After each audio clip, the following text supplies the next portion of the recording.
1. Is Devont Graham National Player of the Year material? Only once before has a school had two different players win National Player of the Year in back-to-back seasons. That honor belongs to Duke's Shane Battier and Jason Williams in 2001 and 2002. If Graham, a senior guard, settles in nicely to his role as the Jayhawks star, he and Frank Mason III, a second-round pick to the Kings, could join them. Like Mason, Graham originally committed to a small mid-major program, Appalachian State. But in his first 3 years of Kansas, he proved he's way too good for the Sun Belt. He averaged 13.4 points, 4.1 assists and 1.5 steals last season. Mason's junior year were quite similar, 12.9 points, 4.6 assists, 1.3 steals. Graham struggled in the Jayhawks' Elite Eight loss to Oregon, but generally he's shown an ability to perform on the big stage. He averaged 20 points with a 76.6 effective field goal percentage through the first 3 games of the 2017 NCAA tournament. While the three-point shot is his main method of scoring, he's also a crafty finisher, converting 70.2% of his shots at the rim. And it doesn't hurt that he's an extremely likable athlete who plays with a smile on his face. 2. How good of a scorer can Jeffrey Carroll be? There's plenty of reason to doubt Oklahoma State this season. The Cowboys lost stud point guard John Evans to the NBA and mastermind coach Brad Underwood to Illinois. On top of that, they have an FBI investigation looming over their heads after, now former, assistant Lamont Evans got arrested for alleged bribery. But Jeffrey Carroll should excite Oklahoma State fans this season. He's the Big 12's top returning scorer at 17.5 points per game, and you can expect him to hang 20 a night this year. He could even lead the nation in scoring among high major players. Between losing Evans and shooter Phil Forte, Oklahoma State won't sniff the top 25 this season, even if Mike Boynton turns out to be just as good a coach as Underwood.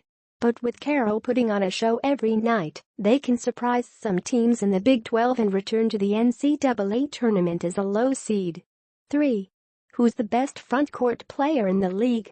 Texas freshman Mohamed Bamba is the easy answer here. He's undisputedly the top frontcourt prospect through an NBA lens. But this league is filled with great forwards and centers. Kansas sophomore Udoka Azubuike spent his summer destroying rims. 4. Will Scott Drew turn this ragtag group of Bears into a top 25 team again? Baylor began last season unranked and climbed all the way to number 1 by January. They struggled a bit in February and March, but turned things around with a Sweet 16 run, losing to eventual East Region champion South Carolina. Once again, Baylor may begin the year unranked.